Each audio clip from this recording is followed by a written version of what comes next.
আসসালামু আলাইকুম এভরিওয়ান, স্বাগতম সবাইকে। এখন আমরা এসএসসি কেমিস্ট্রির চ্যাপ্টার 6 নিয়ে আলোচনা করব। তো এই অধ্যায়টার নাম হচ্ছে মোলের ধারণা ও রাসায়নিক গণনা। দেখো, আমরা এখন এই অধ্যায়ের কিছু টপিক নিয়ে আলোচনা করব। সেই টপিকগুলো কি কি?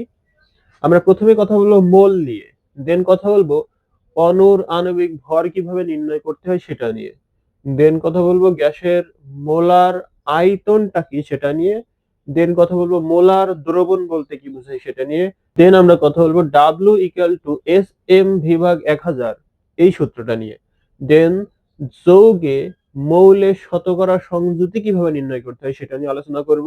শতকরা সংযুতি থেকে কোন একটা যৌগের স্থূল সংকেত কিভাবে নির্ণয় করতে হয় সেটা দেখব।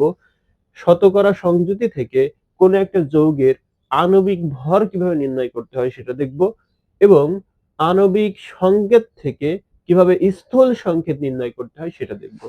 তো চলো আমরা শুরু করি। তার আগে এই অধ্যায়ের যে নামটা, সেই নামটা সম্পর্কে আমরা একটু ধারণা নিয়ে নিই। তো এই অধ্যায়ের নাম হচ্ছে মোলের ধারণা ও রাসায়নিক গণনা। তো মোল যখন আলোচনা করব তখন মোলের ধারণাটা আলোচনা হয়ে যাবে। এখন আমরা রাসায়নিক গণনা বলতে কি বোঝায় সেটা সম্পর্কে একটু জানি। রাসায়নিক গণনা মানে হলো রাসায়নিক পদার্থের গণনা। ওকে, রসায়নে প্রধানত দুই ধরনের বিশ্লেষণ পদ্ধতি আছে। কয় ধরনের বিশ্লেষণ পদ্ধতি? দুই ধরনের বিশ্লেষণ। ঠিক আছে, তাহলে রসায়নে দুই ধরনের বিশ্লেষণ পদ্ধতি আছে। একটা হচ্ছে গুণগত বিশ্লেষণ,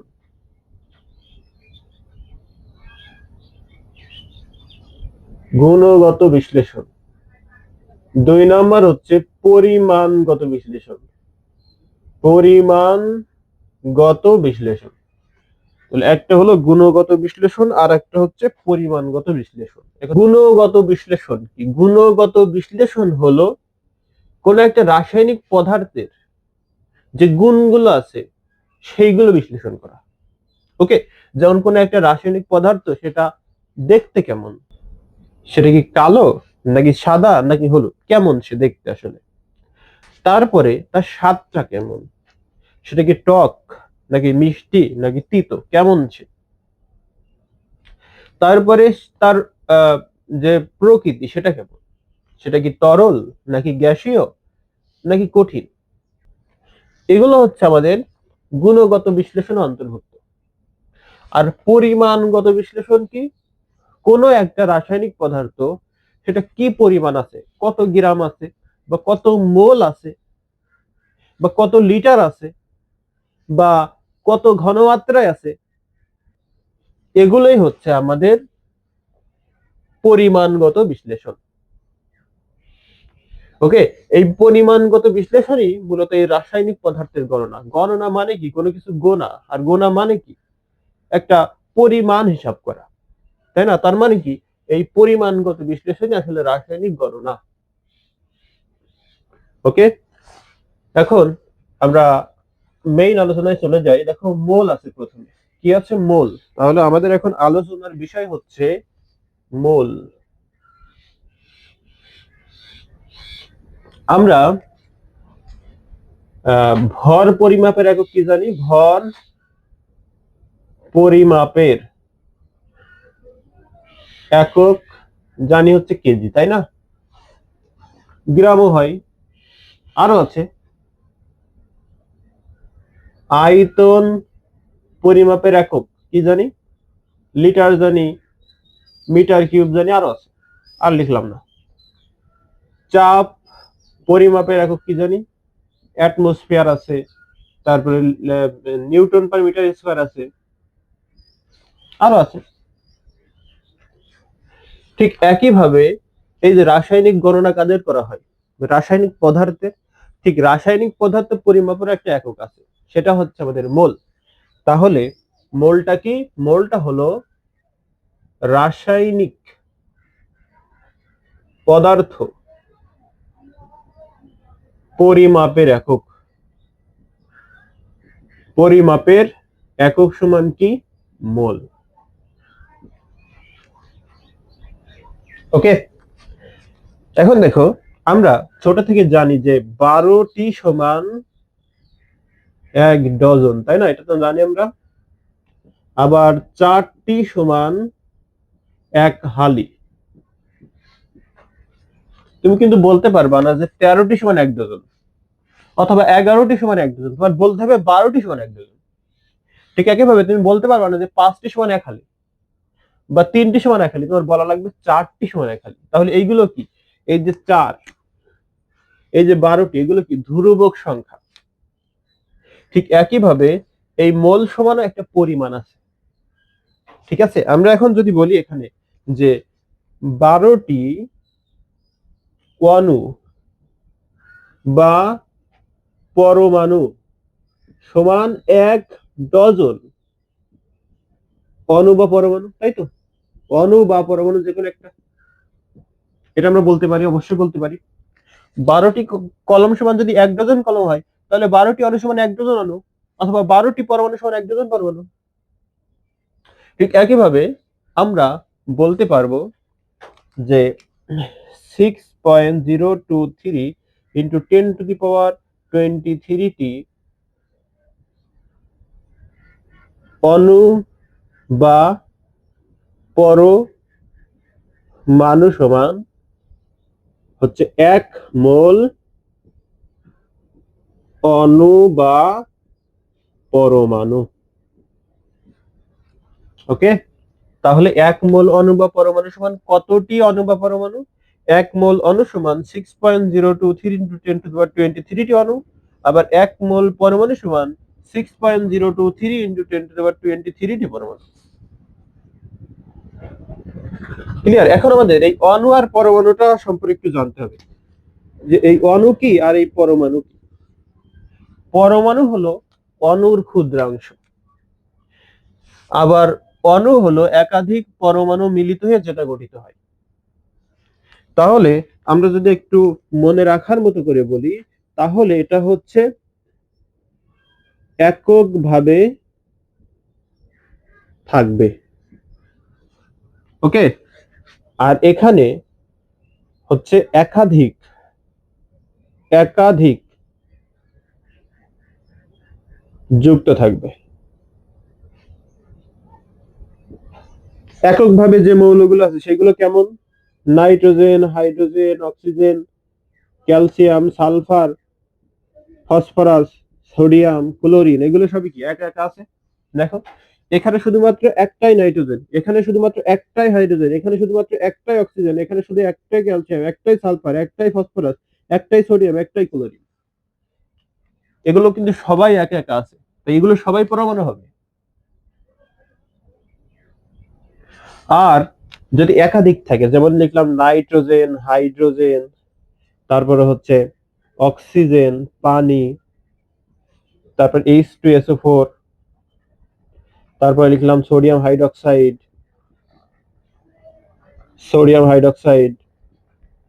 ক্যালসিয়াম হাইড্রক্সাইড, ইত্যাদি ইত্যাদি আরো আছে। তাহলে দেখো তো, এখানে যে অণুগুলো আমরা লিখলাম বা এখানে যে যৌগগুলো লিখলাম সেগুলো কি একা একা আছে? এখানে কয়টা পরমাণু যুক্ত হয়েছে? এখানে দেখো 2টা পরমাণু যুক্ত হয়েছে, 2টা নাইট্রোজেন। এখানকার একা একা আছে? এই নাইট্রোজেন যেমন একা ছিল, একটা ছিল, এই নাইট্রোজেন কি একা আছে না 2টা আছে? 2টা আছে। তার মানে এটা আর এখন পরমাণু নেই, এটা এখন অণু। এই নাইট্রোজেন একা থাকলে পরমাণু, বাট যদি যখনই 2 হয়ে যাবে, যখনই 1-এর অধিক হয়ে যাবে, তখনই সেটা অণু হয়ে যাবে। এটাও একটা অণু, এটাও একটা অণু।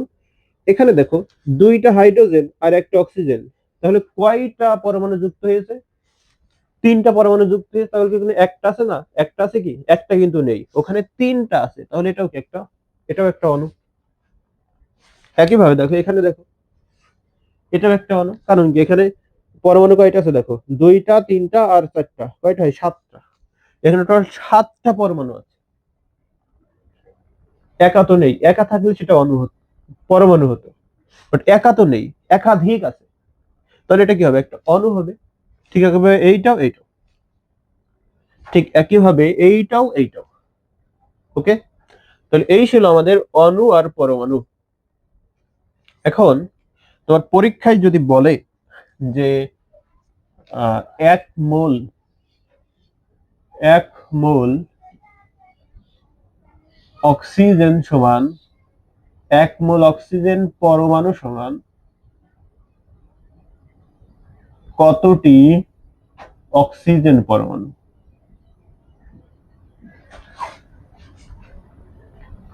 পরমাণু মানেই কি একা থাকবে, এখানে এ তো এক মোলই আছে নাকি, এক মোলই আছে, এখানে কি দুই আছে? দুই থাকলে তখন কিন্তু আর এক মোল হতো না, তখন কিন্তু দুই মোল পরমাণু হয়ে যেত। যেহেতু একা আছে, তাহলে আমরা কি জানি বলতো যে এক মোল পরমাণু সমান 6.023 ইন্টু 10⁻23 পরমাণু।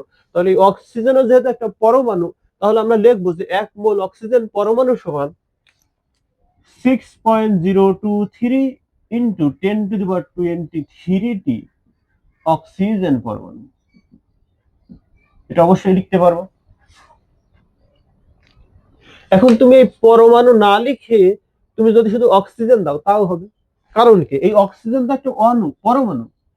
এমন তো দেয়নি আমরা, এটা হলো অণু আর এটা হলো পরমাণু, কোনো সমস্যা নেই। তুমি যদি এটার পরিবর্তে এমন লিখো যে এক মোল অক্সিজেন সমান 6.023 ইন্টু 10⁻23 অক্সিজেন, কোনো ব্যাপার না। কারণ এটা তো পরমাণু আকারে আছে, একক ভাবে আছে, একক ভাবে থাকলে সেটা তো পরমাণু। এখন তোমার যদি পরীক্ষায় এই অক্সিজেনই আছে, সাপোজ অক্সিজেনই, বাট সেটা অণু আকারে আছে, এমন বলছে যে এক মোল অক্সিজেন অণু সমান কতটি অক্সিজেন পরমাণু, এটা বলছে তোমার। অথবা এমন দিয়েছে, এটা নেই, ধরো তোমার এটা নেই, বলছে এক মোল অক্সিজেন সমান কতটি অক্সিজেন। এটা তুমি কি বুঝতে পারছো, এটা একটা অণু, আর এটা কি বুঝতে পারছো, এটা তো পরমাণু। তাহলে এখানে তুমি ভেঙে নাও, এখানে ভেঙে নাও, এখানে ভেঙে তুমি কয়টা অক্সিজেন পাচ্ছ? অক্সিজেন আর অক্সিজেন, দুইটা অক্সিজেন না? এই দুইটা অক্সিজেন যুক্ত করেই তো তুমি O2 লিখতে পাচ্ছ। তাহলে এখানে কয়টা অক্সিজেন পাচ্ছ? তুমি দুইটা অক্সিজেন পাচ্ছ। তাহলে পরমাণুর ক্ষেত্রে আমরা যখন পরমাণু হিসাব করব, তখন এখানে দেখবো যে কতটি পরমাণু আছে। যতটি পরমাণু থাকবে তত মোল পরমাণু আমরা হিসাব করব। কি বললাম? যতটি পরমাণু থাকবে তত মোল পরমাণু আমরা হিসাব করব। কারণ কি, পরমাণু সবসময় একা একা থাকে। অণু দিয়েছে, বাট আমরা ওই অণুতে পরমাণুর সংখ্যাটা হিসাব করে নেব। অণু দিয়েছে, বাট ওই অণুতে আমরা পরমাণুর সংখ্যা হিসাব করব। পরমাণুর সংখ্যা হিসাব করে দেখব যে কয়টা পরমাণু আছে, যে কয়টা পরমাণু থাকবে তত মোল পরমাণুর ক্ষেত্রে আমরা হিসাব করব। তাহলে দেখো, এখন আমরা এখানে লিখবো যে এক মোল অক্সিজেন সমান 6.023 ইন্টু 10⁻23 অক্সিজেন, তাই না? এটা তো আমরা জানি। বাট আমাদের তো এখানে ও দিইনি, O2 দিয়েছে। তার মানে এখানে কত মোল আছে? এখানে আসলে 2 মোল পরমাণু আছে। দুইটা পরমাণু, তার মানে 2 মোল পরমাণু আছে। তার মানে 2 মোল অক্সিজেন সমান লিখবো 6.023 ইন্টু 10⁻23 ইন্টু দুইটি অক্সিজেন, এটা লিখবো আমরা। আবার তোমার যদি বলে এক মোল H2O সমান কতটি পরমাণু, কতটি পরমাণু, তাহলে আমরা কি জানি যে এক মোল পরমাণু সমান 6.023 ইন্টু 10⁻23 পরমাণু, এটা আমরা জানি। তাহলে এখানে দেখবো, আমরা কাউন্ট করে দেখবো এখানে কতটি পরমাণু আছে। এটা তো একটা অণু ছিল, এটা তো একটা অণু ছিল। এই অণুতে আমরা দেখবো যে কতটি পরমাণু আছে। তাহলে কতটি পরমাণু আছে দেখো তো, দুইটা হাইড্রোজেন আর একটা অক্সিজেন, তার মানে তিনটা। তিনটা, যেহেতু তিনটা পরমাণু আছে তাই 3 মোল পরমাণু হবে। আশা করি বোঝাতে পেরেছি। এখানে যেমন দুইটা অক্সিজেন ছিল বলে 2 মোল পরমাণু হয়েছিল, ঠিক একইভাবে এখানে তিনটা পরমাণু থাকায় 3 মোল পরমাণু হবে। ওকে, তাহলে এখানে কি লিখবো? 6.023 ইন্টু 10⁻23 ইন্টু 3 টি পরমাণু।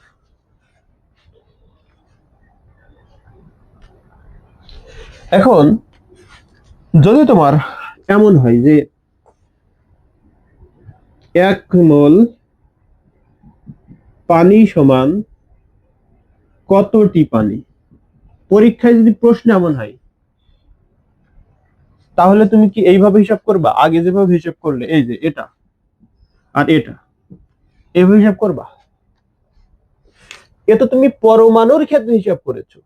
এখানে তোমার তো ডিরেক্টলি অণুই দিয়ে দিয়েছে, বলছে যে 1 মোল অণু মানে কতটি অণু। এটা তো অণু, এটাও কি অণু, এটা তো অণু, এটাও কি অণু। তাহলে 1 মোল অণু সমান কতটি অণু জানি আমরা? 1 মোল 1 মোল অণু সমান আমরা জানি 6.023 ইন্টু 10⁻23 অণু। তাহলে 1 মোল অণু, পানি মানে অণু, এই পানি মানে অণু, তাহলে 1 মোল পানি সমান 6.023 ইন্টু 10⁻23 টি পানি। তাহলে আমরা কি লিখতে পারি এখানে? 1 মোল পানি সমান 6.023 ইন্টু 10⁻23 টি পানি। এটা লিখতে পারি। আবার যদি এমন হয় যে 2H2O সমান কতটি H2O, তাহলে এখান থেকে এইটুকু তো একটা হচ্ছে আমাদের, এতটুকু হচ্ছে একটা অণু। এটা কিন্তু অণুর মধ্যে পড়ে না, এটা কিন্তু অণুর আগের একটা সংখ্যা। এই অণুর আগের যে সংখ্যাটা সেটা হচ্ছে মোল সংখ্যা। অণুর আগের যে সংখ্যাটা সেটা হচ্ছে মোল সংখ্যা। ক্লিয়ার? অণুর আগের যে সংখ্যাটা সেটা হচ্ছে মোল সংখ্যা। তাহলে এটা হচ্ছে একটা মোল সংখ্যা, আর প্রকৃত অণু হচ্ছে এটা। তাহলে এটাও কি একটা অণু? আমরা জানি যে 1 মোল অণু সমান 1 মোল অণু সমান, তাহলে 1 মোল পানি সমান আমরা কি জানি? 6.023 ইন্টু 10⁻23 টি পানি। এটা জানি আমরা। তাহলে এখানে কত মোল আছে? 2 মোল পানি আছে। আগে 2 মানে এখানে 2 মোল পানি আছে, তাহলে 2 মোল পানি সমান আমরা লিখবো 6.023 ইন্টু 10⁻23 ইন্টু 2।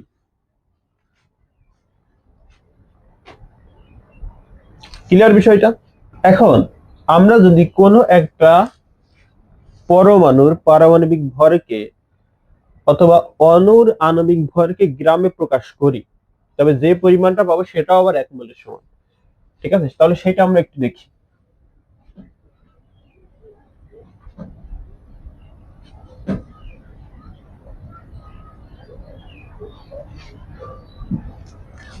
দেখো, এক কোন পরমাণুর পারমাণবিক ভরকে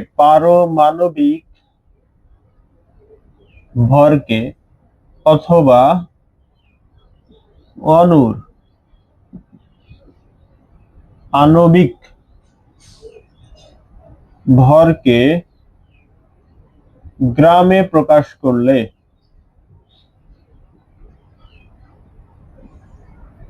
যে পরিমাণ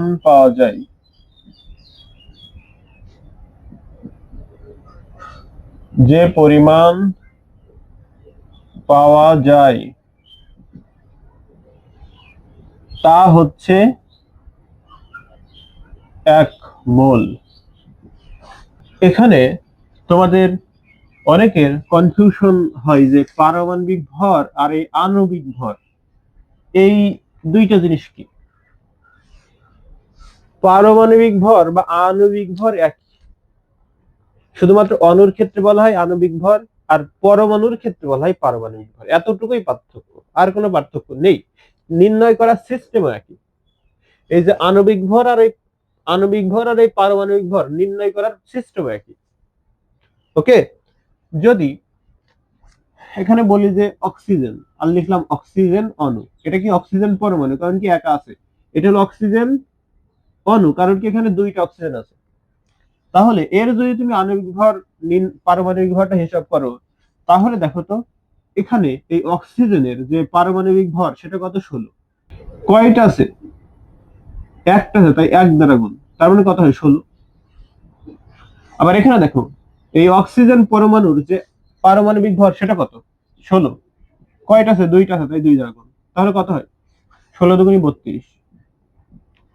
নির্ণয় করার সিস্টেম না একই, এক ছিল এক দ্বারা গুণ, দুই ছিল দুই দ্বারা গুণ, নির্ণয় করার সিস্টেম কিন্তু একই, কিন্তু এর বেলা হবে পারমাণবিক ভর আর এর বলা হবে আণবিক ভর।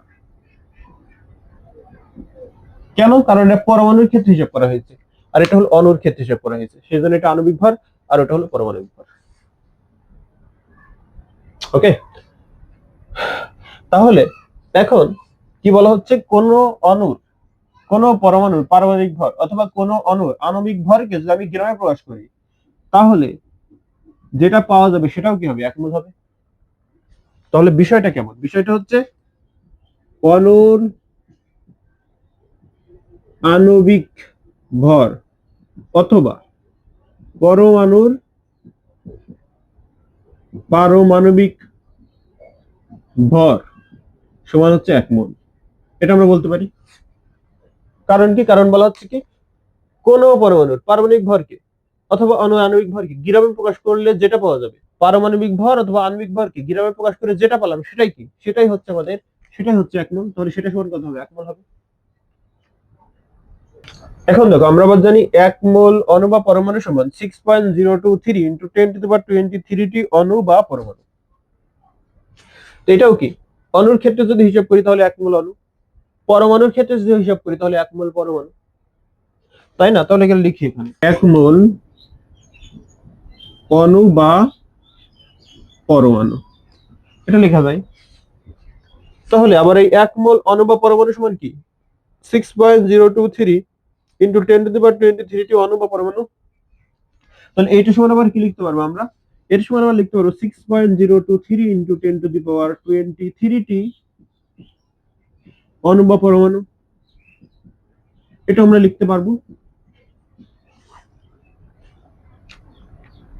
আর মনে রাখবা এই যে অণুর আণবিক ভর আর এই যে পরমাণুর পারমাণবিক ভর, এগুলো কিন্তু সব গ্রাম এককে। তোমার পর্যায় সারণীতে যে মানগুলো দেওয়া আছে, পারমাণবিক ভর বা আণবিক ভর যেগুলো দেওয়া আছে, সেইগুলো কিন্তু সবই হচ্ছে গ্রাম এককে। কি এককে, গ্রাম এককে। তাই আমরা লিখতে পারি অণুর আণবিক ভর অথবা পরমাণুর পারমাণবিক ভর, এটা আসলে সবই গ্রাম এককে আছে। ওকে, তাহলে যেহেতু গ্রাম এককে আছে, তার মানে ওইটা তো আবার 1 মোলের সমান। তাহলে 1 মোল যদি হয়, তাহলে 1 মোল তো সমান আবার 6.023 ইন্টু 10⁻23, তাই না। তাহলে এটা লেখা যায়। আবার এটার সমান লেখা যায় হচ্ছে তোমার 22.4 লিটার। এটা তখনই লেখা যাবে যখন, এটা তখনই লেখা যাবে যখন ঘনমাত্রাটা 1 মোলার হবে। এটা কি হবে, 1 মোলার ঘনমাত্রার ক্ষেত্রে। 1 মোলার ঘনমাত্রা ছাড়া এটা প্রযোজ্য নয়, এটা মনে রাখবা। শুধুমাত্র 1 মোলার ঘনমাত্রার ক্ষেত্রে এটা প্রযোজ্য, বাকি ক্ষেত্রে এটা প্রযোজ্য নয়। বাকি ক্ষেত্রে এইগুলো প্রযোজ্য হবে, বাট এইটা প্রযোজ্য নয়। ওকে, এখন আমরা মোল সংখ্যা কিভাবে হিসাব করি, মোল কিভাবে হিসাব করি সেটা একটু দেখি। মোলকে প্রকাশ করা হয় এন দ্বারা। এন সমান লেখা যায় W/M। ডাব্লিউটা হচ্ছে তোমার প্রশ্নে কোন পদার্থের, কোন রাসায়নিক পদার্থের যে পরিমাণটা দেওয়া থাকবে সেটা, এবং সেটা দেওয়া থাকবে গ্রাম এককে। কি এককে, গ্রাম এককে। গ্রাম এককে পরিমাণ। ওকে, আর এইটা হলো তোমার যেই যৌগের মোল সংখ্যা নির্ণয় করতে বলবে সেই যৌগের পারমাণবিক ভর বা আণবিক ভর, পারমাণবিক ভর বা আণবিক ভর। ওকে, এটা সমান আবার লেখা যাবে। এখন এখানে আরেকটা জিনিস দেখো, এই যে ডাব্লিউ এর একক কি? গ্রাম। এম এর একক কি? এই যে আণবিক ভর বা পারমাণবিক ভর, এদের একক কি? গ্রাম। তাহলে গ্রাম গ্রাম কেটে কি হয়? এক হয়। তার মানে আসলেই এই এন এর কোনো বা মোলের কোনো একক নেই, মোলের কোনো একক নেই। ক্লিয়ার? আবার এন সমান লেখা যায় ভি ভাগ 22.4। ওকে, এটা কি? এটা হচ্ছে আয়তন, আর এটা তো একটা ধ্রুবক সংখ্যা, তাই না? তাহলে এই যে 22.4 লিটার, আয়তন একক কি? লিটার। লিটার লিটার কেটে লিটার ভাগ লিটার মানে কত? এক। একক নেই। এন সমান আবার লেখা যাবে এন ডিভাইড বাই 6.023 ইন্টু 10⁻23 টি। এখানে টি না লিখলেও সমস্যা নেই। 6.023 ইন্টু 10⁻23। তাহলে এই এন হলো তোমার প্রশ্নে যতটি অণু বা পরমাণু দেয়া থাকবে, দেওয়া থাকবে প্রশ্নে তোমার যতটি অণু বা পরমাণু দেওয়া থাকবে, তাহলে এই যে যতটি এককটি টি, এই যে 6.023 ইন্টু 10⁻23 টি এর একক কি? টি। তাহলে টি ভাগ টি, টি ভাগ টি কেটে কেটে কি হয়? ওয়ান হয়। তার মানে তুমি বুঝতে পারছো যে মোল সংখ্যার কোনো একক নেই। আর আমরা মোল সংখ্যা এই তিন ভাবে নির্ণয় করি। একটা হলো ডাব্লিউ ভাগ এম দিয়ে, অথবা আরেকটা নির্ণয় করি ভি ভাগ 22.4 দিয়ে, আরেকটা নির্ণয় করি এন ডিভাইড বাই 6.023 ইন্টু 10⁻23 দিয়ে। প্রশ্নে তোমার যেটা দেওয়া থাকবে সেইভাবে তুমি নির্ণয় করতে পারো। প্রশ্নে তোমার যদি গ্রাম একে পরিমাণটা দেওয়া থাকে তাহলে তুমি এটা অনুযায়ী নির্ণয় করতে পারবা। আবার যদি তোমার আয়তনটা দেওয়া থাকে তাহলে এইভাবে নির্ণয় করতে পারবা। আবার যদি তোমার অণুর সংখ্যা বা পরমাণুর সংখ্যা দিয়ে থাকে তাহলে এইভাবে নির্ণয় করতে পারবা। ওকে, এখন আমরা কোনো একটা অণুর আণবিক ভর কিভাবে নির্ণয় করতে হয় সেটা দেখব।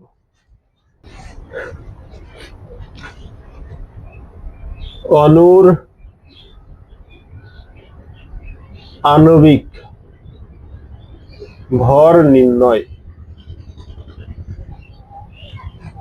অণুর আণবিক ভর কিভাবে নির্ণয় করবো আমরা? ধরো একটা অণু আছে পানি, লিখলাম। এখানে কয়টা, এখানে কি কি পরমাণু আছে বলো? এখানে হাইড্রোজেন আর অক্সিজেন পরমাণু আছে। তাহলে এই হাইড্রোজেন আর অক্সিজেন পরমাণুর তোমার পারমাণবিক ভর জানতে হবে। তাহলে হাইড্রোজেনের পারমাণবিক ভর হচ্ছে 1। কয়টা আছে? দুইটা, তাই 2 দ্বারা গুণ। এর কাজ যখন শেষ হয়ে যাবে তখন দেবো আমরা প্লাস, অর্থাৎ একটা পরমাণুর কাজ শেষ হয়ে গেলে, হিসাব শেষ হয়ে গেলে, যখন আর একটা পরমাণু আমরা হিসাব করতে যাব তখন প্লাস দেব। প্লাস দিয়ে আরেকটা পরমাণুর হিসাবে আমরা যাব। তাহলে এই পরমাণু যদি হিসাব করো, অক্সিজেনের যে পারমাণবিক ভর সেটা হলো 16। কয়টা আছে? একটা আছে। এক দিয়ে গুণ করা না করার সমান, তাই এক দিয়ে গুণ আমরা করব না। তাহলে এখানে হচ্ছে 2 তার সাথে যদি 16 যোগ করো তাহলে কত হয়? 18 গ্রাম। এখন আমরা আর একটা যৌগের দেখি, H2SO4। যদি আমরা এর ক্ষেত্রে দেখি তাহলে কি হবে দেখো, এখানে কি কি পরমাণু আছে? এখানে আছে হাইড্রোজেন, সালফার আর অক্সিজেন। টোটাল 3টা পরমাণু আছে। 3টা পরমাণুর ক্ষেত্রে আমাদের হিসাব করতে হবে, ঠিক আছে? তাহলে হাইড্রোজেনের প্রথমে হিসাব করো। হাইড্রোজেনের যে পারমাণবিক ভর সেটা কত? 1। কয়টা আছে? 2টা আছে, তাই 2 দ্বারা গুণ। তাহলে হাইড্রোজেনের হিসাব শেষ, যোগ দিতে হবে। দিয়ে এবার সালফারের হিসাব করতে হবে। তাহলে সালফারের যে পারমাণবিক ভর সেটা হলো 32। কয়টা আছে? একটা। তাহলে 1 দ্বারা গুণ করা না করা সমান বলে 1 দ্বারা গুণ করব না। যোগ অক্সিজেনের যে পারমাণবিক ভর সেটা কত? 16। কয়টা আছে? 4টা আছে, তাই 4 দ্বারা গুণ। এটা যদি হিসাব করো তাহলে 98 গ্রাম আসবে। ওকে, এখন তোমার যদি বলে অক্সিজেন, শুধু অক্সিজেন দিল, তাহলে এর এর যে আণবিক ভর বা পারমাণবিক ভর সেটা কত হবে? সেটা হবে আমাদের 16, শুধু 16 গ্রাম। আবার তোমার দিল O2, তাহলে এখানে কি হবে? 16 ইন্টু 2, তার মানে কত? 32 গ্রাম। এখন আমরা যদি আরো একটা হিসাব করি যে কপার সালফেট ইন্টু 5 অণু পানি। এখন দেখো এই 5টা কি? 5টা হলো এই যে পানি অণু, এই পানি অণুর মোল সংখ্যা মানে কত মোল পানি আছে। কোন অণুর আগে যদি কোনো সংখ্যা থাকে তাহলে সেই অণু, সেই সংখ্যাটা হলো সেই অণুর মোল সংখ্যা। তার মানে এখানে 5 মোল পানি আছে। তাহলে এখন আমরা হিসাব করি এক এক করে। তাহলে কপারের যদি হিসাব করি, কপারে হলো 63.5। কপারের হিসাব শেষ, যোগ দিতে হবে, দিয়ে সালফারের হিসাব করতে হবে। সালফারের হলো 32, ভালো কথা, যোগ। অক্সিজেনের যদি হিসাব করে তাহলে অক্সিজেন 16, কয়টা আছে? 4টা আছে, তাহলে 4 দ্বারা গুণ, যোগ। হাইড্রোজেনের হিসাব করো, তাহলে হাইড্রোজেনের অন কয়টা হাইড্রোজেন আছে? 5 দুগুণী 5 দুগুণী 10টা হাইড্রোজেন, তাই 10 দ্বারা গুণ, যোগ। অক্সিজেন কয়টা আছে? অক্সিজেনের পারমাণবিক ভর হলো 16, ইনটু অক্সিজেন কয়টা আছে? এখানে মনে মনে একটা কথা আছে, এক আছে, কত আছে? এক আছে, তাহলে 5 অক্ষে 5। ক্লিয়ার? কত হলো? 5 অক্ষে 5। এটা কিভাবে আসছে দেখো, এই যে অণুর আগের যে মোল সংখ্যা সেইটা কি এই পরমাণুগুলো পাবে, তাহলে 5H2, আরেকটা কি 5O, তার মানে 5 দুগুণী 10টা হাইড্রোজেন, আর 5 অক্ষে এখানে মনে মনে এক আছে, 5 অক্ষে 5টা অক্সিজেন। এখন এই যদি ক্যালকুলেটরে চেপে হিসাব করো তাহলে কত আসবে? 249.5 গ্রাম। তাহলে আমরা এইভাবে কোন অণুর আণবিক ভরটা নির্ণয় করি। এখন গ্যাসের মোলার আয়তনটা কি? প্রমাণ অবস্থায় গ্যাসের মোলার আয়তন, হ্যাঁ, গ্যাসের মোলার আয়তন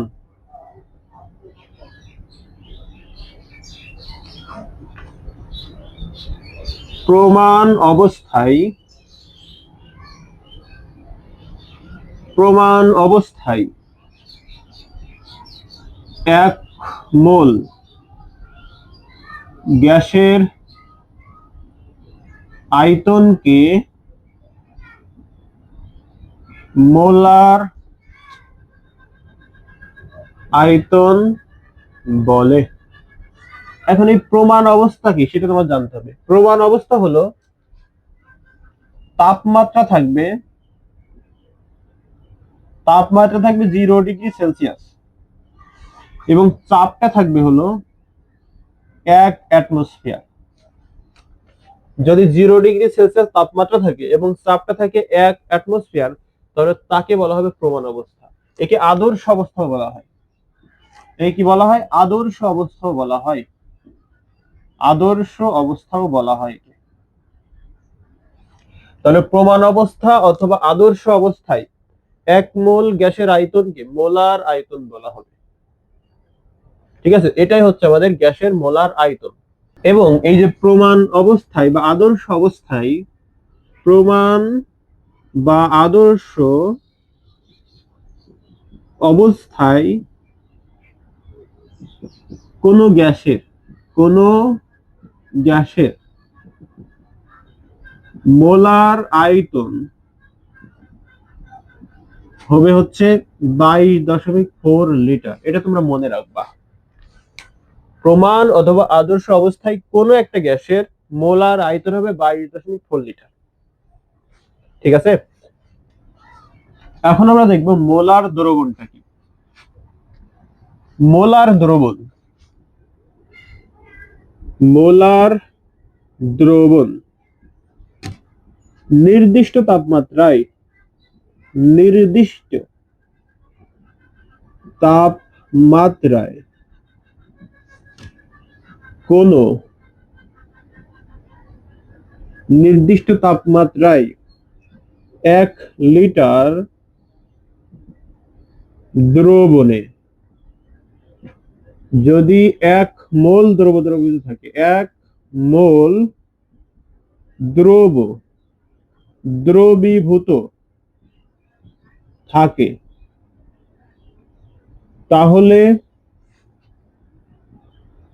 তাকে মোলার দ্রবণ বলা হবে, দ্রবণ বলে। ওকে, মনে করো এই একটা পাত্র, এই পাত্রে কি বলা হচ্ছে 1 লিটার দ্রবণে, মনে করো এখান থেকে এতটুকু একটা দ্রবণ আছে, এই দ্রবণ হচ্ছে 1 লিটারের একটা দ্রবণ। কত লিটারের দ্রবণ? 1 লিটারের দ্রবণ। এখন এই 1 লিটার দ্রবণে যদি 1 মোল দ্রবণ, যে কোনো দ্রব হতে পারে, ঠিক আছে, এই দ্রবণে যদি 1 মোল দ্রবীভূত থাকে, 1 লিটার দ্রবণে যদি 1 মোল দ্রবীভূত থাকে, তো তাকে আমরা বলবো কি? মোলার দ্রবণ। এখন দ্রব কি আর দ্রবণ কি? দ্রবণ কখন তৈরি হয়? দ্রবণ তখনই তৈরি হয় দ্রব আর দ্রাবক, দ্রব আর দ্রাবক যখন একত্রে যুক্ত হয় তখনই দ্রবণটা তৈরি হয়। দ্রব কি? যে দ্রবীভূত হয় সে হচ্ছে দ্রব। আর দ্রাবক কি? যে দ্রবীভূত হয়, যে দ্রবীভূত হয় সেটা হচ্ছে দ্রব। আর দ্রাবক কি? যে দ্রবীভূত করে, ভূত করে। তাহলে দ্রবণ কি? দ্রব আর দ্রাবক একসাথে যুক্ত করলে যেটা তৈরি হয় সেটা হচ্ছে দ্রবণ। আর দ্রব কি? দ্রব হলো যেই পদার্থটা দ্রবীভূত হবে। এখন ধরো একটা পাত্র, এই পাত্রে এতটুকু পানি আছে। কি আছে? পানি। মনে করো 1 লিটার পানি আছে এখানে, 1 লিটার পানি। এখন এখানে আমি 1 মোল চিনি দিলাম। 1 মোল কি দিলাম? চিনি।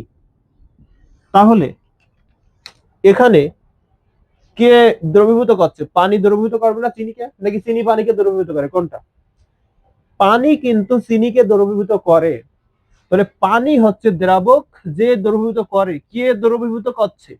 পানি দ্রবীভূত করছে, তাই পানি হচ্ছে দ্রাবক। কে দ্রবীভূত হচ্ছে? চিনি দ্রবীভূত হচ্ছে, তাই চিনি হচ্ছে আমাদের দ্রব। তাহলে কত মোল চিনি আছে? 1 মোল চিনি আছে। কত লিটার পানিতে আছে? 1 লিটার পানিতে আছে। তাহলে এইটাকে আমরা বলবো একটা মোলার দ্রবণ। এটাকে আমরা কি বলবো? একটা মোলার দ্রবণ বলবো। ওকে, আশা করি মোলার দ্রবণটা তোমাদের ক্লিয়ার হয়েছে। এখন আমরা আলোচনা করব খুবই ইম্পর্টেন্ট একটা সূত্র নিয়ে, W equal to S M V ভাগ 1000। এখানে কার পরিচয় কোনটা? এখানে W হলো গ্রাম এককে ভর, এককে ভর। এসটা হলো ঘনমাত্রা, ঘনমাত্রা যেটা মোলার এককে থাকে, ঠিক আছে, মোলার এককে এম দিয়ে, এটা গ্রাম। এমটা হচ্ছে আণবিক ভর বা পারমাণবিক ভর, আণবিক ভর, যেটাও গ্রাম এককে থাকবে। আর ভিটা হলো আয়তন, ভিটা কি? আয়তন, যার একক হচ্ছে ভি। সরি, যেটা মিলিমিটার, মিলিলিটার এককে থাকবে। কি এককে থাকবে? মিলিলিটার এককে থাকবে। এখন এই সূত্রটা থেকে তোমার পরীক্ষায় হয় ডাব্লিউ এর মান নির্ণয় করতে বলবে, না এস এর মান নির্ণয় করতে বলবে, না এম এর মান নির্ণয় করতে বলবে, না ভি এর মান নির্ণয় করতে বলবে। যে কোনো একটা মান তোমার নির্ণয় করতে বলবেই। তাহলে তুমি সেটা কিভাবে নির্ণয় করবা? তুমি কি জানো যে W equal to S M V ভাগ 1000, এই সূত্র তুমি জানো, ভালো কথা। এখন তোমার প্রশ্নে বলেছে যে ভি সমান হট, ভি সমান হট। তাহলে তুমি এখানে কাজ করবা, এর নিচে মনে মনে কত আছে? 1 আছে, তাহলে আর গুণ করে দিবা। তাহলে আমরা লিখতে পারবো এস এম ভি সমান, এস এম ভি সমান, মানে এস এম ভি এর সাথে 1 যদি গুণ করো তাহলে এস এম ভি হচ্ছে এস এম ভি, আর 1000 এর সাথে যদি ডাব্লিউ গুণ করো তাহলে 1000 ডাব্লিউ। তাই তো? এখন তোমার মান নির্ণয় করতে হবে কার? ভি এর মান। তাহলে ভি সমান 1000 ডাব্লিউ, আর এই ভি এর সাথে এস এম কি আকার আছে? গুণ আকার আছে। তাহলে ওপাশে যখন যাবে তখন ওদের সাথে কি হবে? ভাগ হবে। তাহলে কি হবে? S M.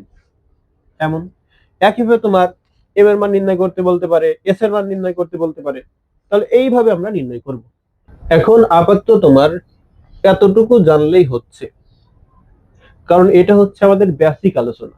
এরপরে আমরা যখন এই অধ্যায়ের ডিটেলস আলোচনা করব, অর্থাৎ এই অধ্যায়ের প্রতিটা বিষয় টাইপ আকারে আলোচনা করব, যেগুলো তোমার পরীক্ষার জন্য ইম্পর্টেন্ট, তখন এই সূত্রটা সম্পর্কে ডিটেলস আলোচনা হবে এবং এই সূত্রের প্রয়োগটা কেমন সেটা সম্পর্কেও ডিটেলস আলোচনা করবে ম্যাথমেটিক্যালি।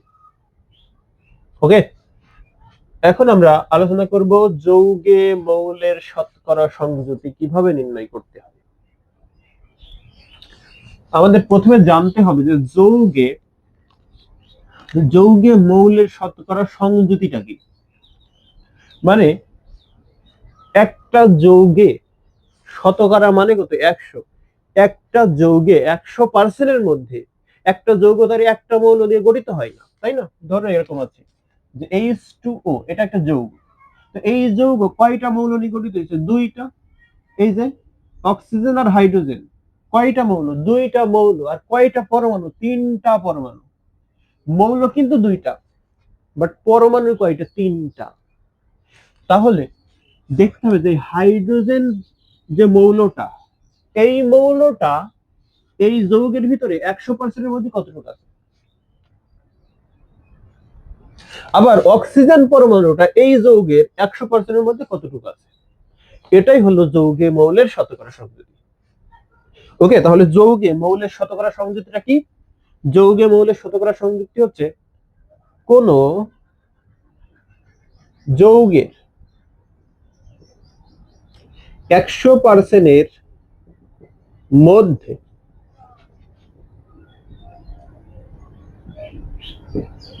যৌগ গঠনকারী মৌলগুলো কত পার্সেন্ট আছে, সেটাই ওই মৌলের শতকরা সংযুতি। এখন মনে করো আমি একটা যৌগ নিলাম, HCl নিলাম। আচ্ছা, HCl এর আমরা কি জানি বলো তো? HCl এর আমরা কিন্তু আণবিক ভরটা খুব সহজেই নির্ণয় করতে পারি, তাই না? আমরা তার পরিমাণ কতটুকু আছে সেটা জানি না, সে কত আয়তনের আছে সেটা জানি না, কত টি আছে সেটাও জানি না, কিন্তু আমরা জানি এর আণবিক ভরটা। এবং এই প্রত্যেকটা মৌলই, এই যে এখানে দুইটা মৌল নিয়ে HCl গঠিত হয়েছে, হাইড্রোজেন আর ক্লোরিন, এই প্রত্যেকটা মৌলেরই আমরা আবার পারমাণবিক ভরটাও জানি। তাহলে আমাদের কিন্তু পারমাণবিক ভর বা আণবিক ভরটা জানা। তাই আমাদের এই শতকরা সংযুক্তিটা নির্ণয় করতে হবে পারমাণবিক ভর অথবা আণবিক ভর দিয়ে। মনে থাকবে এটা কি দিয়ে হিসাব করতে হবে? পারমাণবিক ভর অথবা আণবিক ভর দিয়ে। তাহলে এই যে হাইড্রোজেন আর এই যে ক্লোরিন দুইটা মৌল না, তাহলে এই 100%-এর মধ্যে দেখতে হবে হাইড্রোজেন কত পার্সেন্ট আছে। তাহলে 100%-এর মধ্যে হাইড্রোজেন যত পার্সেন্ট থাকবে সেটা হবে হাইড্রোজেনের শতকরা সংযুক্তি। একইভাবে 100%-এর মধ্যে ক্লোরিন যত পার্সেন্ট থাকবে সেটা হবে ক্লোরিনের শতকরা সংযুক্তি। ক্লিয়ার? তাহলে দেখো আমরা যদি আণবিক ভরটা নির্ণয় করতে চাই, তাহলে 1 হাইড্রোজেনের 1 যোগ ক্লোরিনের কত 35.5, তাহলে কত হচ্ছে 36.5 গ্রাম। মনে রাখবা যে কোনো একটা যৌগ টোটালটা হলো 100%। কি বললাম? যে কোনো একটা যৌগ টোটালটা হচ্ছে 100%। তার মানে এই HCl এর যে আণবিক ভরটা সেটা কত পার্সেন্ট? 100%, অর্থাৎ 36.5 গ্রাম সমান আমরা ধরে নেবো 100% সব সময়। সোডিয়াম ক্লোরাইডের ক্ষেত্রে যদি হিসাব করো তাও একই, আবার পানির ক্ষেত্রে যদি হিসাব করো তাও একই, H2SO4 এর H2SO4 এর ক্ষেত্রে যদি হিসাব করো তাও একই। অর্থাৎ যে কয়টা যৌগ আছে সব যৌগের ক্ষেত্রে একই, যে কয়টা যৌগ আছে সব যৌগের ক্ষেত্রেই একই। সব যৌগের আণবিক ভর সমান আমরা 100% ধরে নেব। ওকে, এখন দেখো এটা তো আমরা 36.5 গ্রাম সমান 100% ধরলাম। তাহলে হাইড্রোজেন কতটুকু আছে? 1 গ্রাম। তাহলে লিখবো 1 গ্রাম সমান 100 ডিভাইডেড বাই 1, সরি 36.5%। তাহলে এখানে যত পার্সেন্ট পাবা সেটাই হবে, যত পার্সেন্ট পাবা এই জায়গায় সেটাই হবে এই যে হাইড্রোজেন, এই হাইড্রোজেনের শতকরা সংযুক্তি। আবার আমরা যদি ক্লোরিনের শতকরা সংযুক্তিটা হিসাব করতে চাই তাহলে আমরা কি লিখবো? একই, এই লাইনটা সবার একই, অর্থাৎ 36.5 গ্রাম সমান আমরা 100% লিখে নেবো প্রথম। ওকে, তারপরে 1 গ্রাম সমান কি হবে বলতো? 100 ডিভাইডেড বাই 36.5%। আর ক্লোরিন কত গ্রাম আছে? ক্লোরিন আছে 35.5 গ্রাম। তো লিখবো অতএব 35.5 গ্রাম সমান 100 ইন্টু 35.5 ডিভাইড বাই 36.5%। তাহলে তুমি এখানে যতটুকু পার্সেন্ট পাবা সেই পার্সেন্টটাই হবে আমাদের এই ক্লোরিনের শতকরা সংযুক্তি। বুঝা গেল শতকরা সংযুক্তি বিষয়টা কি? তাহলে একটা যৌগের 100% মধ্যে ওই যৌগ গঠনকারী যে মৌলগুলো আছে সেই মৌলগুলো কত পার্সেন্ট আছে সেই পার্সেন্টেজটাই হচ্ছে ওই মৌলগুলোর শতকরা সংযুক্তি। ওকে, এখন যদি আমরা এই পানির ক্ষেত্রে হিসাব করি, পানির ক্ষেত্রে H2O এর ক্ষেত্রে যদি হিসাব করি তাহলে কি পাবো বলতো? এখানে হচ্ছে 1 × 2 মানে কত গ্রাম? 2 গ্রাম। ঠিক আছে, যোগ অক্সিজেনের কত? 16 গ্রাম। তাহলে টোটাল কত গ্রাম হচ্ছে? 18 গ্রাম। তাহলে 18 গ্রাম সমান আমরা কত পার্সেন্ট লিখতে পারবো? 100% লিখতে পারবো। টোটাল আণবিক ভর সমান 100%। কোন যৌগের টোটাল আণবিক ভর সমান 100%। এবার আমরা যদি হাইড্রোজেনের হিসাব করতে চাই যে হাইড্রোজেন যে মৌলটা আছে এর এটা কত পার্সেন্ট আছে সেটা যদি হিসাব করতে চাই তাহলে কিভাবে হিসাব করবো? তাহলে লিখবো 1 গ্রাম সমান 100 ডিভাইডেড বাই 18%। কত গ্রাম আছে হাইড্রোজেন? 2 গ্রাম আছে, 2 গ্রাম। লিখবো তবে 2 গ্রাম সমান 100 ইন্টু 2 ডিভাইড বাই 18%। তাহলে এখানে একটা পার্সেন্টেজ পাবা তুমি, এখানে একটা পার্সেন্টেজ পাবা। সেই পার্সেন্টেজটাই কি হবে? হাইড্রোজেনের যে শতকরা সংযুক্তি সেটা। একইভাবে অক্সিজেনের তুমি হিসাব করতে পারবে এইভাবে। তাহলে এইভাবেই মূলত আমাদের শতকরা সংযুতিটা হিসাব করতে হয়। এখন আমরা আলোচনা করব হচ্ছে শতকরা সংযুতি থেকে স্থূল সংকেত নির্ণয়। দেখো, শতকরা সংযুতি তোমার প্রশ্নে দেওয়া থাকবে। ওই শতকরা সংযুতি থেকে তোমার কোন একটা যৌগের স্থূল সংকেত কি হবে সেটা নির্ণয় করতে হবে। ধরো কার্বন আছে, হ্যাঁ কার্বন আছে হলো 92.31% এবং হাইড্রোজেন আছে হচ্ছে 7.69%। তোমার এমন আছে যে শতকরা সংযুতি থেকে আমরা তো স্থূল সংকেত নির্ণয় করবো, তাই না? তো স্থূল সংকেত নির্ণয় করার জন্য তোমার মনে করো কার্বন দিয়েছে এত পার্সেন্ট আর হাইড্রোজেন দিয়েছে এত পার্সেন্ট। তাহলে এদের ধাপগুলো তোমার মনে রাখতে হবে। ধাপগুলো কেমন? এটা হলো শতকরা সংযুতি থেকে স্থূল সংকেত নির্ণয়ের ধাপ। প্রথম ধাপ, 1 নম্বর ধাপ হচ্ছে শতকরা সংযুতিকে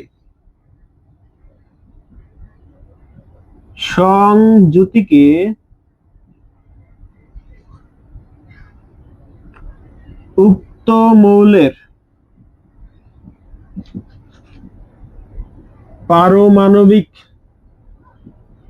পারমাণবিক ভর দ্বারা ভাগ করতে হবে। ভর দ্বারা ভাগ করতে হবে, এটা হলো 1 নম্বর ধাপ। 2 নম্বর ধাপ হচ্ছে উক্ত ভাগফল গুলোর মধ্যে সর্বনিম্ন ভাগফল দ্বারা উক্ত ভাগফলগুলোকে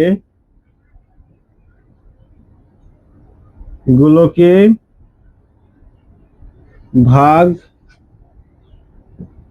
করতে হবে। 3 নম্বর হচ্ছে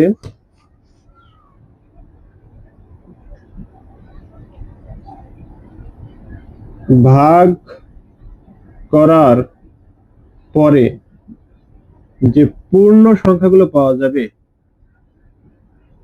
যে পূর্ণ সংখ্যাগুলো পাওয়া যাবে তা উক্ত মৌলের অণু আকারে লিখে দিতে হবে।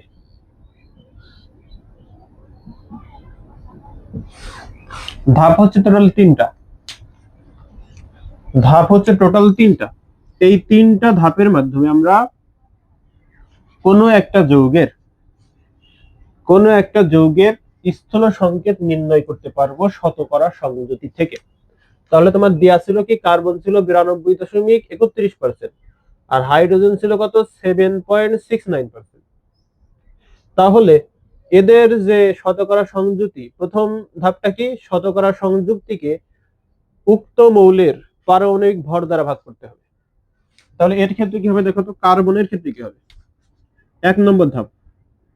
কার্বনের ক্ষেত্রে কি হবে, কার্বনের ক্ষেত্রে হবে 92.31, এর যে পারমাণবিক ভর, কি বলা হয়েছে, পারমাণবিক ভর দ্বারা ভাগ করতে হবে। তাহলে এই কার্বনের পারমাণবিক ভর কত, 12, তাহলে 12 দ্বারা ভাগ করতে হবে। যদি ভাগ করো তাহলে আসবে 7.69 গেল।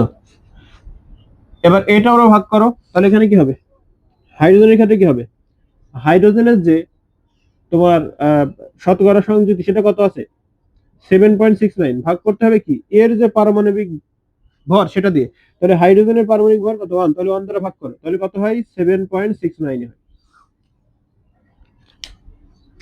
2 নম্বর ধাপ কি, 2 নম্বর ধাপ হচ্ছে উক্ত ভাগফলগুলোর মধ্যে সর্বনিম্ন ভাগফল দ্বারা উক্ত ভাগফলগুলোকে ভাগ করতে হবে। তাহলে উক্ত ভাগফল কি কি, এইটা আর এইটা। তাহলে এদের ভিতরে সর্বনিম্ন কোনটা, দুইটাই তো একই, তাহলে সর্বনিম্ন মানে দুইটার মধ্যে যে কোনো একটা নিলেই হচ্ছে। ওকে, তাহলে ভাগ করতে হবে কত, কার্বনের ক্ষেত্রে এটা তো 1 নম্বর ধাপ। 2 নম্বর ধাপে আমরা যখন করবো তখন লিখবো হলো কার্বন সমান 7.69, উক্ত ভাগফল গুলোকে ভাগ করতে হবে, তাই না, উক্ত ভাগফল কত কত, এত আর এত। তাহলে হাইড্রোজেন কত, 7.69। তাহলে উক্ত ভাগফল গুলো লিখলাম, লেখার পরে উক্ত ভাগফল গুলোকে ভাগ করতে হবে, কি দ্বারা ভাগ করতে হবে, উক্ত ভাগফল গুলোর মধ্যে যেটা নিম্ন। তাহলে উক্ত ভাগফল গুলোর মধ্যে তো নিম্ন নেই, দুটো একই, তাহলে যে কোনো একটা ভাগ করে, যে কোনো একটা দিয়ে ভাগ করে দাও। তাহলে 7.69, এখানেও 7.69, ভাগ যদি করো এখানে 1 আসে, এখানেও কত আসে, 1 আসে। এবারে কি বলা হচ্ছে, ভাগ করার পর যে পূর্ণ সংখ্যাগুলো পাওয়া যাবে, তাহলে ভাগ করার পর পূর্ণ সংখ্যা কত কত পাওয়া গেছে, 1 পাওয়া গেছে, এখানে 1 পাওয়া গেছে, ভালো কথা। তা উক্ত মৌলের অণু আকারে লিখে দিতে হবে। দেখো, তাহলে কার্বন আর হচ্ছে হাইড্রোজেন কত আছে, 1, তাহলে এটাই কিন্তু অণু আকারে লেখা, এখানেও কত আছে, 1 আছে। তাহলে 1 লেখা না লেখা সমান, তাহলে এখানে কি লেখা যায়, CH। এটাই হচ্ছে আমাদের কোন একটা যৌগের শতকরা সংযুতি থেকে স্থূল সংকেত নির্ণয়। ঠিক আছে, তাহলে তোমার কার্বন ছিল 92.31% আর হাইড্রোজেন ছিল 7.69%। তাহলে এই দুইটা জিনিস থেকে তোমার একটা যৌগ গঠাতে হবে, তখন সেই যৌগের স্থূল সংকেত এটা হবে। তাহলে ধাপ কয়টা, স্থূল সংকেত নির্ণয় 3টা ধাপ। এই ধাপগুলো তোমার মনে রাখতে হবে। এখন আমরা নির্ণয় করব শতকরা সংযুতি থেকে আণবিক সংকেত কিভাবে নির্ণয় করতে হয়। শতকরা সংযুতি থেকে আণবিক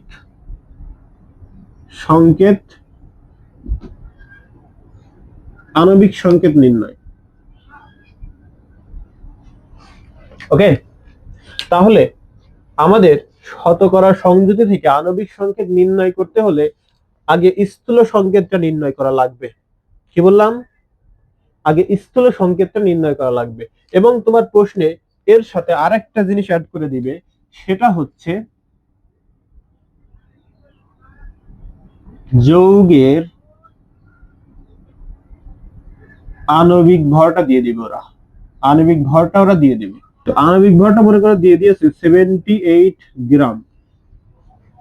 কত দিয়ে দিয়েছে, 78 গ্রাম দিয়ে দিয়েছে তোমার প্রশ্ন। আর যখন তোমার স্থূল সংকেত নির্ণয় করতে বলবে তখন কিন্তু আর এই যৌগের আণবিক ভরটা দিয়ে দিবে না, তখন শুধুমাত্র শতকরা সংযুতিটা দিবে। ওকে, তাহলে এখন আমরা যদি আণবিক সংকেতটা নির্ণয় করতে চাই, তাহলে প্রথমে আমাদের এই স্থূল সংকেতটা নির্ণয় করা লাগবে। কি বললাম? শতকরা সংযুতি নির্ণয় করতে গেলে আগে স্থূল সংকেত নির্ণয় করা লাগবে। এটা কি বলতো? এটা কিন্তু সেই স্থূল সংকেত।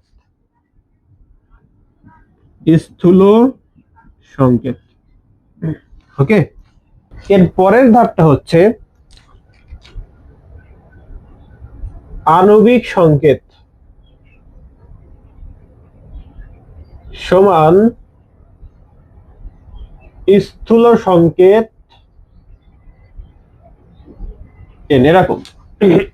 ঠিক আছে, এখন এই এন সমান কি লেখা যায় জানো? এন সমান হচ্ছে আণবিক ভর ডিভাইড বাই স্থূল আণবিক ভর।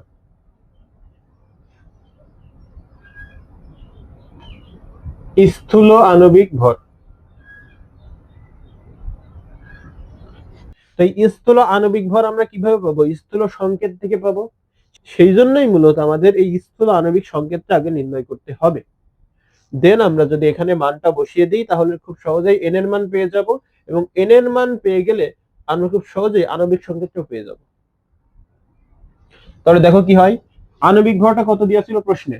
যৌগের যে আণবিক ভর সেটা কত দেওয়া ছিল? 78 গ্রাম। তো বসাও 78 গ্রাম ডিভাইডেড বাই স্থূল আণবিক ভর। তাহলে স্থূল আণবিক ভর আমরা কি পাবো? স্থূল সংকেত থেকে পাবো। তাহলে এর যদি আণবিক ভর নির্ণয় করো তাহলে কার্বনের হচ্ছে 12 যোগ হাইড্রোজেন হচ্ছে 1, তার মানে কত হচ্ছে? 13 গ্রাম। তাহলে 13 দ্বারা ভাগ করো, তাহলে ভাগ যদি করো 6 আসবে। কত আসবে? 6। তাহলে এত, এটা কার মান হলো? এন এর মান। এটা কার মান পেলাম? এটা এন এর মান পেলাম। এখন এখানে এন এর মান বসিয়ে দাও, তাহলে কি লিখবো আমরা? অতএব আণবিক সংকেত সমান স্থূল সংকেত কত? এখানে বলা হচ্ছে স্থূল সংকেত ইনটু এন, তাহলে স্থূল সংকেত কত? স্থূল সংকেত হচ্ছে সিএইচ, তাহলে এখানে বসাও সিএইচ। এন আছে এখানে, তাহলে এখানে এন মানে কত? 6। তাহলে এখানে গুণ করে দাও, সি 6, এখানে মনে মনে কত আছে? 1, তাহলে 6 কে 6, এখানেও কত আছে? 1 আছে। তাহলে এইচ কত হবে? এইচ 6 কে 6। এটাই হবে আমাদের আণবিক সংকেত। তাহলে আমরা এইভাবেই মূলত আণবিক সংকেতটা নির্ণয় করি কোন একটা মানে যৌগের। এখন দেখো আমরা সর্বশেষ যে টপিকটা সেটা নিয়ে আলোচনা করব। দেখো আণবিক সংকেত থেকে স্থূল সংকেত নির্ণয়, এটা কিভাবে করতে হয়? গ্লুকোজের আণবিক সংকেতটা হচ্ছে C6H12O6। এটা কার আণবিক সংকেত? গ্লুকোজের আণবিক সংকেত। এখান থেকে আমরা স্থূল সংকেতটা নির্ণয় করতে চাই। তাহলে কিভাবে নির্ণয় করব? দেখো এই যে কার্বন কত আছে? 6, C6H12O6, তাহলে যে 6 12 তারপরে 6, এদের সবাইকে ভাগ যাবে এমন সংখ্যা দিয়ে ভাগ করতে হবে। ভাগ করার পরে যেটা পাবো সেটাই হবে আমাদের স্থূল সংকেত। তাহলে দেখো একে কিন্তু 6 দ্বারা ভাগ যায়, একেও 6 দ্বারা ভাগ যায়, একেও 6 দ্বারা ভাগ যায়। তাহলে সবাইকে একই সংখ্যা দিয়ে কিন্তু ভাগ যাচ্ছে। সবাইকে যদি একই সংখ্যা দিয়ে ভাগ না যায় তাহলে কিন্তু আবার ভাগ করতে পারবো না। যেমন যদি লিখি যে H2SO4, এর কত আছে? 1 আছে। তাহলে দেখো তো 2 1 আর 4, এদের সবাইকে এমন কোন সংখ্যা আছে যে সংখ্যা দ্বারা ভাগ যাবে? 2 দ্বারা শুধু এর আর এর যাবে, এত যাবে না। সালফারের যে 1 আছে সেই 1 কিন্তু যাবে না। আবার 4 দ্বারা এর যাবে, এদের দুইটা যাবে না। তাহলে এক কথায় আমরা এদের একই সংখ্যা দ্বারা ভাগ করতে পারছি না। যদি একই সংখ্যা দ্বারা ভাগ করতে না পারি তাহলে এদের স্থূল সংকেত আর আণবিক সংকেত একই হবে। বাট যদি ভাগ যায়, যেমন দেখো এইটার এদের সবাইকে, এই 6 কে 6 দ্বারা ভাগ যায়, 12 কে 6 দ্বারা ভাগ যায়, 6 কে 6 দ্বারা ভাগ যায়, মানে সবাইকে 6 দ্বারা ভাগ করা যাচ্ছে। এমন যদি ভাগ করা যায় তাহলে কিন্তু আণবিক সংকেত আর স্থূল সংকেত আলাদা হবে। আর যদি ভাগ করা না যায় তাহলে স্থূল সংকেত আর আণবিক সংকেত একই হবে। ওকে, তাহলে দেখেন কত হয়, 6 দ্বারা যদি ভাগ করো তাহলে কত হয় C1, এর যদি 6 দ্বারা ভাগ করো তাহলে এর যদি 6 দ্বারা ভাগ করো তাহলে কত হবে O1।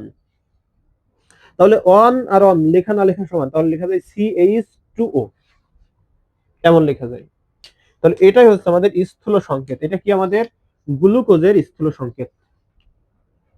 আমরা যদি লিখি এরকম যে C4H8, যদি এমন লিখি তাহলে দেখো তো এদের এই যে কার্বনের যে 4 আছে আর হাইড্রোজেনের যে 8 আছে, এই 4 আর 8 কে এমন কোন সংখ্যা আছে যে সংখ্যা দ্বারা ভাগ যায়? এখন যায়, একেও 4 দ্বারা ভাগ করা যায়, একেও 4 দ্বারা ভাগ করা যায়, তার মানে একই সংখ্যা দ্বারা ভাগ যাচ্ছে। একই সংখ্যা দ্বারা ভাগ গেলে সেটা দ্বারা ভাগ করব আমরা, ভাগ করে যেটা পাবো সেটা হবে স্থূল সংকেত। তাহলে একে যদি 4 দ্বারা ভাগ করে তাহলে কি হয় C1, এর যদি 4 দ্বারা ভাগ করে তাহলে কি হয় H, 8 কে 4 দ্বারা ভাগ করলে 2, তার মানে কি হচ্ছে CH2। এটাই হলো এইটার স্থূল সংকেত, এইটার স্থূল সংকেত হলো এইটা।